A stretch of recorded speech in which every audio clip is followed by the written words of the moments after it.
James Harden talked to the media today, a little while before we got on, and he was asked if things could be repaired, and he said no. This is not even about the situation. This is in life. When you lose trust in someone, it's like a marriage. You lose trust in someone, you know what I mean? It's pretty simple. He went on to say he's here at practice and will continue to be the professional he's been for 15 years. So I'll give you guys the. He also said other good nugget. He also said his plan when he came here was to retire a Sixer, but the front office had different plans. Yes. Yeah. So what do you guys think about this quote and what Harden has to say about everything? You all know I'm pro player, right? Usually, right? You all know I'm pro player, right? If I had to take sides, I usually take the side of the player. I mean, I guess he's professional in showing up. I mean, he did do that. We won't have any issues out of camp from, at least we haven't heard anything. I haven't read anything. So from that standpoint, he's as far as playing, I don't know. I don't have any secret cameras in to look and see what he's doing as far as playing. I'm not like some people.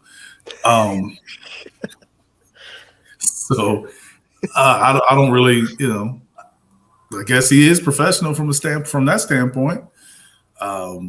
Historically he is, been able to different situations kind of get his numbers. But as far as the relationship being over, yeah. I mean, when he said that, I was like, oh, it's no going back. He can't go back. You just don't say that and then go back on that. A liar one, you mean? Liar comment? Yes. All of us have relationships that somebody might have wronged us, or we could have wronged them, and you apologize, or they apologize to you, and you may forgive them, but the relationship is never really the same. You know what I'm saying? It's never really the same. Even though you've forgiven them or they've forgiven you, things are still different. You're a little more guarded in that situation. You're a little more guarded in that relationship. And that's where it's at. And I said before, James couldn't and wouldn't back off what he said. He's not going to do it. So I'm not going to try to dig into the why and what happened. All I know is he said what he said, and based on the new rules in the league, he has to show up, and he did. So I Bleav, that being said, there's an expectation to, I'm doing my part, do yours. Yeah. So another part, part of that question also, like, do you think where do you see the challenges of, like, because can you be temporarily / partially bought in? I mean, buying in means like I'm here for this amount of time, but this whole thing sounds like I'm here as long as you're trying to trade me. So, like, one thing Woj brought up was.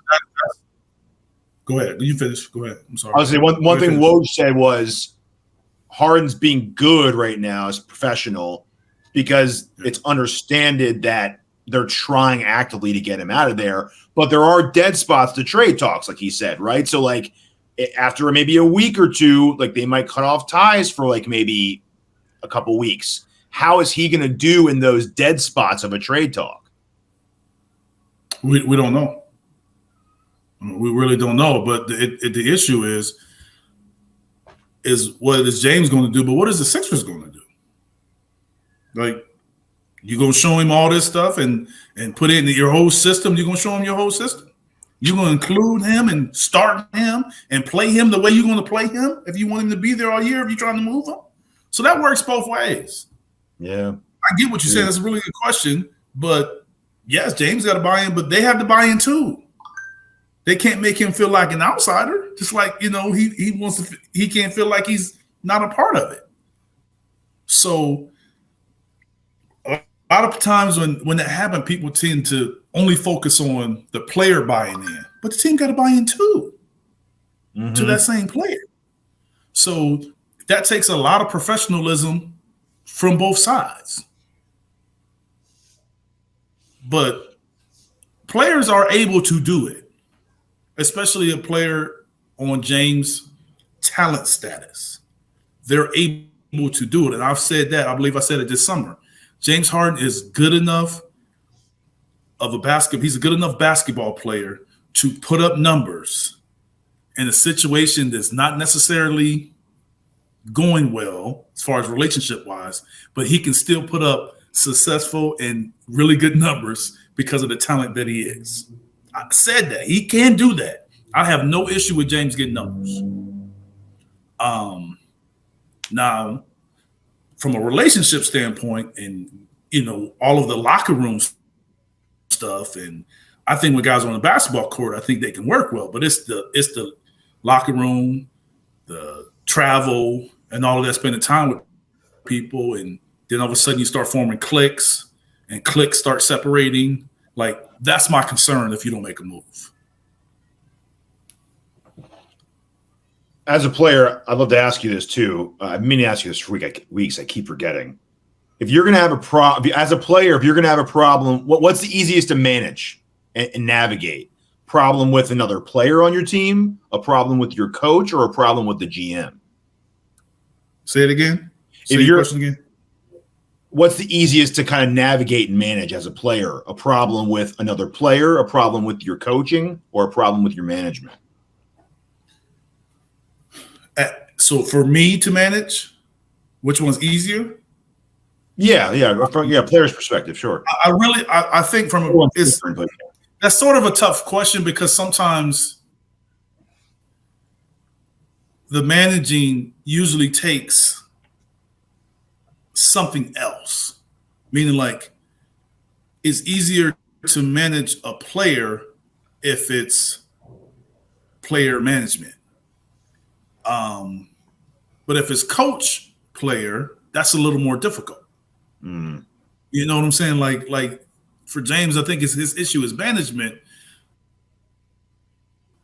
But for the most part, management is almost looked at as a business decision outside of the locker room. It's not like a clubhouse decision. You know what I'm saying? Where a coach comes off as part of the clubhouse, part of the group, and he's making a decision. It seems more personal within the group when it's a coach, where management seems like it's more personal outside of the club. Okay. If you know what I'm saying. Yeah. So probably manager would be the team as a group, and then the coaches is as a group that's connected to the players, but they have their own club, but those clubs are kind of connected together.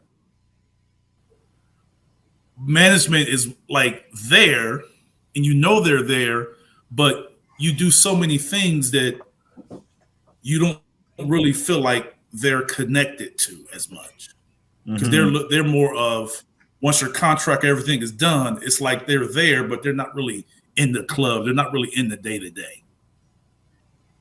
So a player that has issues with the management isn't really, to me, as big a deal as a player that's having an issue with the coach, because that's every day right in everybody's face. Whereas management, you don't see that. You don't see it every day. You don't see most of that stuff that happened between their differences, like what James was during the offseason. Yeah. But now it's the coach. It's every day in practice, every day in the game, in the locker room, on the bus, in the training room. It's every day, all the time. Yeah. So it would be easiest to feud with management and stay professional. Yeah, and that's what I'm saying. It's kind of hard to just be like, if you have an issue with management, have an issue with a coach or player, it's usually somebody having an issue with somebody else. So it's usually two parties. Mm-hmm. And that's why I say player management is usually the easiest to deal with as a team and player. Yeah, because, I mean, some players spend their entire career playing for a GM they don't like. You know what I mean? Like, so it's not that uncommon to really not like it. But usually when you have an issue with your GM, it's usually contract related and contract related only. Mm-hmm. Yeah. But when it's a coach, it could be how he talk to you, how he play you, yeah, how, you know what I'm saying, like how he contradicts his words. Like, it could be all kinds of different things. Yeah. Yeah. I guess the difference with Morey and Harden is that they have a much more personal relationship, more than most GMs and players do. So that's why it's such a big deal with them. And James, and Morey is on record saying that James made his career. Yeah. Yeah. Maybe he didn't say it exactly like that, but he said something similar to that. Yeah, Morey said so much stuff hyping up James. James sees that relationship differently. So I just want to comment on your the second question you had there. I got a couple problems with what he said. The marriage analogy. Here's the problem with that. If you have a trust issue in your forget about your marriage, relationship. If you have a trust issue in your relationship, at some point, you'll talk about it with them. You may not come to the resolution you want to. You might come away going, okay, you said the reasons why you did or said what you said. I still don't think I can go on with this, right? From everything I've heard, Morey and Harden haven't spoken since like before free agency started. So they never even had a conversation to at least clear the air. So this would be like breaking up with someone without ever even talking to them. Never even like it's not even like a real fight. It's like your friend said something that she told him at a club, and then she came home and your stuff was gone. Are you assuming that doesn't happen? People break up with people over and never talk to them again. It's called ghosting. Are you assuming that you're gonna ghost your 10-year wife, 10-year like husband, 10-year girlfriend, boyfriend? Really? That's pretty like. Well, it depends. Okay, depends on what happens. But never. If it's millions involved, you may do it. If it's millions involved, you may do it. But I get what you're saying. But not everybody is talking about millions of dollars. They'll eventually talk in court. At least they'll talk in mediation. But most people aren't talking millions of dollars. When you talk millions of dollars, it's usually some issues. Oh, there's definitely issues. So if you're talking about a relationship that where you're talking millions of dollars. Trust me, I've been on that end. I know personally.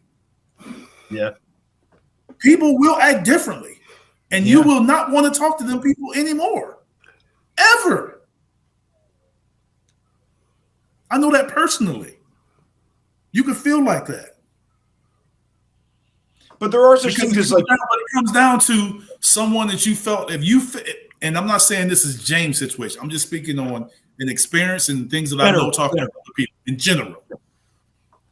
When you have a relationship with someone and you feel like you've done something for them or done a lot for them or you've helped them, and then all of a sudden that trust and that hurt is there, some things there are no repairing. Some things you just like, man, I'm done. So sometimes you can, like you say, you can talk it out and work it out. There comes a point where you just like, there's no talking. This is it. It's over. It's over. And the other person may not feel the way the other person may not feel the way you feel, but some people, there's just a cutoff. Like some things is just like, that's it. And there's no rhyme or reason or rules on how that has to be established. But when you're done, you're done. You're making it sound like it's a mounting like problem after problem and then cut off. You said the word cut off. That usually means after all these problems, like I'm done at this point. Yes. And Morey and Harden some particular times it doesn't have to be a problem.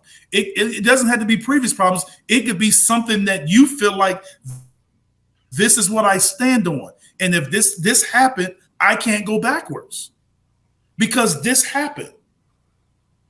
This happened in my relationship, and we all know things happen in relationships. Some people, like if you trust and all of a sudden you with someone and you find out they stole tons of money out the account and spent it doing this and that. Some people have affairs and stuff like that. They're like, done. We don't need to talk anymore. I'm done. So it doesn't have to be anything that's leading up to that. It depends on the people that are involved in it. So as a Sixer fan, I guess we are the kids in this scenario between Mama Harden and Papa Maury, or however you want to go with that, right? Okay, so we're the kids, right? We're in the middle of all this shit. Mama Harden. You just say Mama Harden, man. Well, I know whose parent you. I know which parent you're siding with, Teja. So okay. So if I got wind and it was like Papa Daryl's like, hey man, have you gone home today? Like, nah. Well, Mama Harden shit's all gone. I'm like, whoa, dude, what did you do? Did you talk? Like, no, she won't pick up my phone calls. And then like months go by. Because like reading the Ramona Shelburne story and a lot of stories that come out to really like break down the timeline here, they're selling there have been a lot of miscommunication and misunderstandings with this entire process from start to finish with his contract and re-signing him and not wanting to breach the rules for to get second round picks taken away again for tampering. There's been a lot of like misunderstandings. I would think, as the kid in this, at least at some point, you talk and you air it out. And going back to what you said way earlier, yes, at that point, you can, like you said, you could forgive somebody, but we can't get beyond this. I get that, but they haven't even done that part of it to even get a chance. We don't really know because every report comes out is pro Sixers report. Yeah, I mean, Shelburne seems. If Woj is speaking, it's from the team. It's from the team. I agree with that. It's from the team. Ramona, I'm a little more split on, though. Ramona, I'm a little more 50-50 on. I get it. I'm just saying, but we heard James speak. So we don't have to assume about anything else. We heard him speak once, and then he reaffirmed what he said before. So we don't have to worry about any in between. He let us know exactly how he felt, and he reaffirmed it now. He did. So whatever happened in between is from the team. If it's not from the team, it's not what James said. He just told us how he felt twice. So there's no need to assume anything else. From his perspective, we can't assume anything else from his perspective because he's told us on two separate occasions what his perspective is. So we don't need to assume anything else about what James says or how he feels. He told us. No. Yeah. Well, yeah, yes. I agree with that. So to formally answer that question of being temporarily bought in, and if that's possible, I think it's extremely difficult for a guy to be partially or temporarily bought in because what Woj kind of alluded to is that it's going to really depend how bought in he is going to just depend on his daily moods and patience with the contract or not and with the trade. And if he's not happy with how it's going, he might be a jerk that day. Maybe. Who knows? So we just don't know. So I think that is true, but that could also be true for a guy as a free agent that they didn't give an extension to. Maybe they were going to. We just don't know that though. I'm just saying it could be the same. They didn't offer Tobias a free. Tobias is telling him to go play, be a free agent. They told Maxey at the end of the day, we're going to let you play this year out. What if his numbers go down? You think they're going to offer him more money? No. Okay, because they've shown James how they dealt with James. They've showed you they wouldn't do that. So you would have to assume that they wouldn't do that. As a player, if you're a player and you're paying attention to it, if you go and you have a worse year, not a bad year, just a worse year than your previous year, you can't assume that they're going to give you the money that you thought you deserved the previous year based on what you're watching. So if you're Maxey or anything can happen, you got to be like somehow looking at them sideways when they be like, well, we're not going to go for you an extension right now. We want to get the free agency. You have to be looking at them a little sideways. What I find weird about the whole thing, though, well, a lot of things, but one of the things is that Harden's really his cutoff point, as you say, is not being offered something that just hadn't happened yet. It's like if I'm throwing a huge party, right? And then I invite Marcus, I invite my friend John, I invite Frank. You call me up and you're like, because John and Frank said, well, we're going to Teja's party. You right there automatically assume, oh, I'm not invited. You call me up and you're like, dude, you didn't invite me to your party. Screw you. I'm done with you. I'm blocking you. Click. And I'm like, dude, I hadn't invited you yet. Doesn't mean I'm not going to invite you to the party. You can't not talk to me ever again because you assume I was not going to invite you. Like I was going to invite you. But you're like, no. I'm done with it. It's over. I'm like, that's my one problem. Is like, it wasn't. It's just different. I just don't think that he can do whatever he wants. Really, that's the only unreasonable part is that he's mad about something that didn't happen yet. So based on the rules, you're assuming that they didn't speak before because no one wants to get in trouble. Is that what you're saying? We did just get in trouble. That's why he opted in. I'm just saying. So he opted in because he had to opt in, right? I think he opted in because he felt panic. His opt-in was before free agency, right? I think he got wind of Van Fleet taking up all Houston's money and he panicked. Yes. So that means that Houston was talking before then. Yeah, probably. People only care when we do it, apparently. Yeah. So I'm just saying, so if they got wind to it, that means Houston was talking before they were supposed to. Well, that's what I don't get. I actually told Marcus this last week. I don't get something about the timeline because Udoka and Harden apparently talk and had a good conversation, but he said, I want to be the number one option. When did that conversation take place? Because you're not allowed to talk to guys. So I always thought that was weird that they had this conversation, which is tampering, and they admitted to it. So I don't know why people aren't going after Houston, actually. Well, is it considered tampering? Let's say Udoka had a conversation with Harden before he ever took the Houston job. He knew he was going to take the job. He knew Harden was a free agent. Maybe he talked to him while he was waiting on saying yes to the Houston job. I mean, that's what they would say. That's what they would say. Yeah. They probably did say that's why they're not going after. Because they had a previous relationship from Brooklyn that he probably talked to him before he took the job. Yeah. Yes. That's what we don't know if that happened. We know that that's what they would say. Yeah, smart. Clever. And yeah, and I don't think the Fred deal was more of a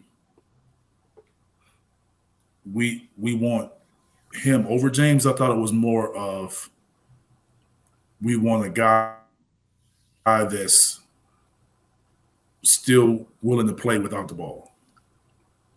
Yeah, better fit, right? A lot of young guys that need the basketball. Yep. And for their development, Fred probably a better option. Wouldn't you want the league leader for that though?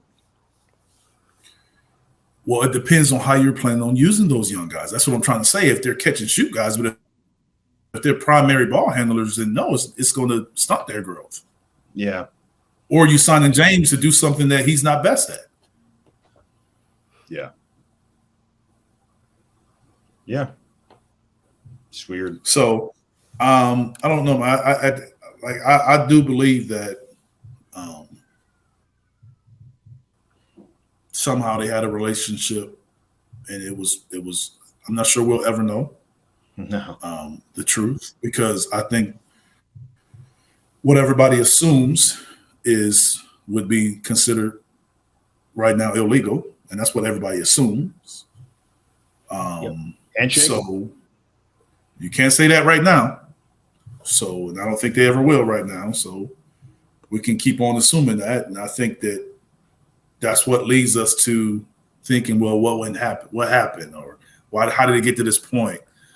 The fact that it's to this point pretty much confirms to me that something happened previously. Yeah. There was some disjointed conversations beforehand. Yeah. I think I read that Harden got wind of their plans, but he wanted the phone call from Morey personally. I mean, but not extending Maxey also confirms some things. Definitely, that makes it very clear, because 2024 plans for sure. Yeah, but based on like what you've always said, like it was always Tobias was like, you and your people have been talking about moving him for 2 years now. You couldn't wait till this year. I also said, not my people, but me. Hey. All I'm saying is your people couldn't wait to this year. Yeah. Because you just knew we were going to move Tobias. I also said, though, if you kept him through all this stuff and maybe he'll sign like a Harrison Barnes type deal when he's a free agent. 18 mil per season. That would be amazing too. I'd love Tobias in that contract. Love it.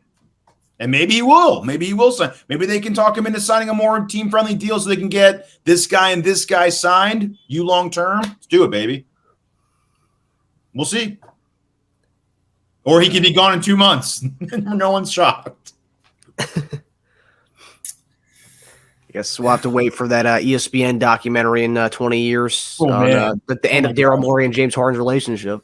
Who would have thought this would be like rivaling some of like the previous storylines in this whole process Embiid era, man? This is it's crazy, man. It's really it's been a wild ride. This will be its own documentary. That's all, or we'll have to wait for someone's book to come out on actually what happened behind the scenes. Yeah.